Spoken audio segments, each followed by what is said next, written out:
ሰላሙ አለይኩም ወራህመቱላሂ ወበረካቱ። ዛሬ አንዲት ሙስሊም ሴት ከኢስላም እይታ በፍጹም ማድረግ የሌሉባትን 7 ነገሮች እናወራለን። ከባህል አንጻር አይደለም፣ ከዘመናዊ ተብዬው ጨቋኝ ዓለም አንጻርም አይደለም። ነገር ግን ከቁርአንና ከሱና አንጻር አንዲት ሙስሊም ሴት ልጅ ማድረግ የሌሉባትን 7 ወሳኝ ነገሮች እንነጋገራለን ኢንሻአላህ። በመጀመሪያ ግን ቻናላችንን ሰብስክራይብ ያላደረጋችሁ ሰብስክራይብ በማድረግ ጀምሩት። መሰል ጠቃሚ ቪዲዮዎችን እየሰራን ወደ እናንተ እናቀርባለን ኢንሻአላህ። ጀዛኩሙላህ ኸይር።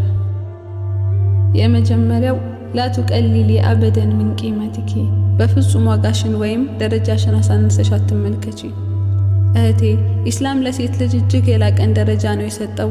ከአደም አለይሂ ሰላም ጊዜ ጀምሮ ያለ የነበረም የሚኖርም የሰው ልጅ ሁሉ ምኞት የሆነችውን ጀነት ከእግሮችሽ ስር ከማድረግ ጀምሮ አላሁ ሱብሓነሁ ወተዓላ ለሴት ልጅ እጅግ የላቀን ደረጃ ሰጥቷታል። ረሱላችንም ሰለላሁ ዐለይሂ ወሰለም በመሰናበቻው ሐጅ ንግግራቸው ጊዜ ከትልልቅ አደራዎች ጋር ሴቶችን አደራ በማለት ነበር የተናገሩት። ኢስላም ለሴት ልጅ ትልቅ ደረጃን ይሰጣል።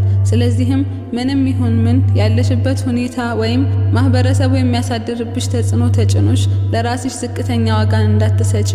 አንቺ ተምረሽ እንደ አይሻ ዓሊም ለመሆን፣ ነግደሽ እንደ ኸዲጃ ሀብታም ለመሆን፣ ወይንም ሰልጥነሽ እንደ ሰፊያ ጀግና ለመሆን ምንም የሚያግድሽ ነገር የለም። አላሁ ሱብሓነሁ ወተዓላን ይዘሽ በእርሱ ላይ ተመክተሽ የምትመኙን ነገር ሁሉ ለማሳካት ትችያለሽ። በፍጹም ዋጋሽን አሳንሰሽ አትመልከቺ። ሁለተኛ ላ ተክሽፊ ጀማለኪ ሊልአይኒል ኻጢእ፣ ውበትሽን ትክክለኛ ላልሆነው አይን አትግለጪ። ሴት ልጅ ራሷን ማስዋብና ቆንጆ ሆና መታየት የምትወድ ፍጥረት ናት። ያ ስህተት የለበትም። ነገር ግን ኢስላም ውበታችንን ሰትረን እንድንጠብቀው ያስተምረናል። ስለሚያሳፍር አይደለም፣ ነገር ግን ውድ ስለሆነ ነው። ውድ ነገሮች ሁሉ ደግሞ በጥንቃቄና በጥበቃ ስር መሆን፣ ደህንነታቸው ሊጠበቅላቸውም ይገባል። አንድ ውድ ማዕድን ወይንም ወርቅ ተራና ግልጽ ቦታ ላይ እንደማናስቀምጠው ሁሉ እጅግ ውድና ውብ የሆነችው ሴት ልጅም ተራና ጥንቃቄ የጎደለው ቦታ ላይ ልትገኝና ያለምንም ሲትርና ጥበቃ ተገልጣ ልትታው አይገባትም። ሀያ መደበቅ አይደለም፣ ነገር ግን ሀያ ክብር ነው። ሶስተኛ ላ ተስተሂኒ ቢሰላቲኪ አበደን፣ ሰላትሽ ላይ በፍጹም እንዳትቀልጂ። ቢዚ ልትሆኚ ትችያለሽ። ቀንሽን በጣም አድካሚ ሊሆን ይችላል። ምንም ይሁን ምን ሰላት ግን የሚቀለድበት ጉዳይ አይደለም። በአላህ ይሁንብኝ ቀን ሙሉ ስትለፊ የነበረው ልፋት የማያስተካክለውን የ5 ወይንም የ10 ደቂቃ ሰላት ያስተካክለዋል። ሰላት ለአኺራሽ ብቻ ሳይሆን ለዱንያሽም እጅግ ወሳኝ የሆነ በየቀኑ 5 ጊዜ የሚመጣ ትልቅ እድል ነው። አንዱን እንኳን እንዳታባክኙ። ከዚህች አድካሚ የሆነች ዓለም ለ5 ጊዜ እያረፍሽ ከማንም በላይ የሚወድሽ ኃይልና ችሎታ ሁሉ በእጁ ከሆነው ቸር አምላክሽ ጋር የምታሳልፊውን ጊዜ በፍጹም አቅልለሽ እንዳታዩ አትርሺ።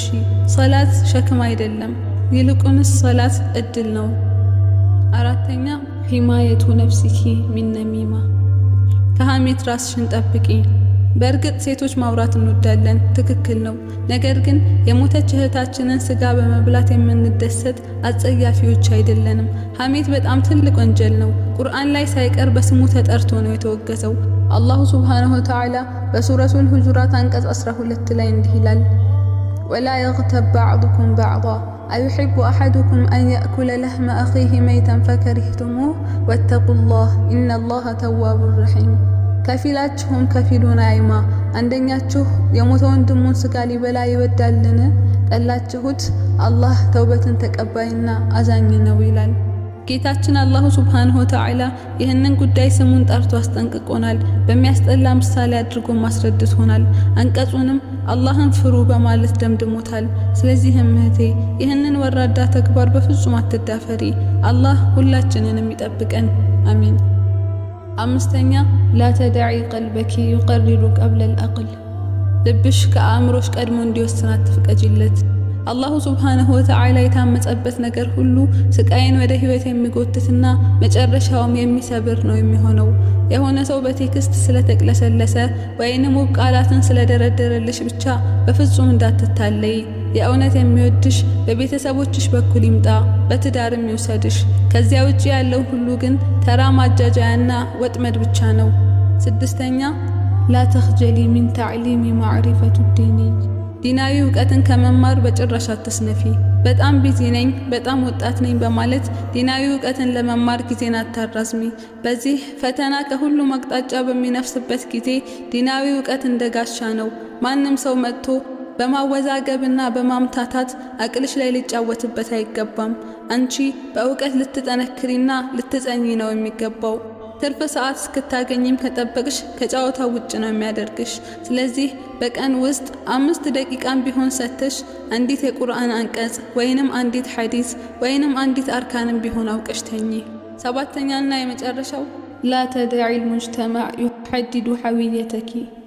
ማንነትሽን ማህበረሰቡ እንዲያብራራልሽ አትፍቀጂ። እንዲህ ብትሆኚ እኮ ያምርብሻል፣ እንዲህ ብታደርጊ ዘመናዊ ትባያለሽ፣ እንዲህ ሆኚ፣ እንዲህ አድርጊ፣ ያለዚያ እዚሁ መቅረትሽ ነው። እኚህ ሁሉ ያን ያህል ዋጋ ልትሰጫቸው የሚገቡ ቃላት አይደሉም። እዚህ ጋር በስህተት እንዳትረጅኝ። ላንቺ ጥሩና ገንቢ የሆነን ምክር የሚመክርሽን ሰው አትስሚ እያልኩሽ አይደለም። ነገር ግን አንቺን የእውነት ለማበረታታትና ለማጠንከር የሚሰጡሽን ምክሮች ሆነ ተብሎም ይሁን ባለማስተዋል አንቺን ያለ ቦታሽና ያለ እምነትሽ በእነርሱ እይታ ብቻ ሊቀርጹሽ ከሚፈልጉ ስለ ራሳቸው እንጂ ስላንቺ ግድ ከማይሰጣቸው ሰዎች ሰባሪ ንግግር ለይ ነው የምልሽ። የራስሽ የሆነ በኢስላም ክልል ውስጥ የተገነባ ጠንካራ አቋም ይዘሽ በሱ ላይ ጽኚ። ሌሎች እንዳሻቸው በስሜትና በአእምሮሽ ላይ እንዲጫወቱ አትፍቀጂላቸው። እናም ውድ እህቴ ይህ መልእክት አንቺ ላይ ለማካበድና ለማስበርገግ አይደለም፣ ነገር ግን አላሁ ሱብሓነሁ ወተዓላ ያላቀውን ዋጋሽን እንድትረጂና እንድትጠብቂውም ለማስታወስ የተላከ ማስታወሻ ነው። እናም ራስሽን ማሳደግ ማበልጸግና ማበረታታትሽን ቀጥይ። ይህ ዓለም ሴቶችን ትክክለኛ ማንነታቸውን ለማስረሳት ብዙ ይጥራል። ነገር ግን አንቺ ማን መሆንሽን በፍጹም እንዳትረሺ። አንቺ ጭማሪ አይደለሽም፣ አንቺ ዋና ካራክተር ነሽ። ምንም አይነት ሁኔታ ውስጥ ብትሆኚ በልብሽ ውስጥ ያለው ኢማን ብቻውን ተመን አልባ ውድ ሀብትሽ ነው።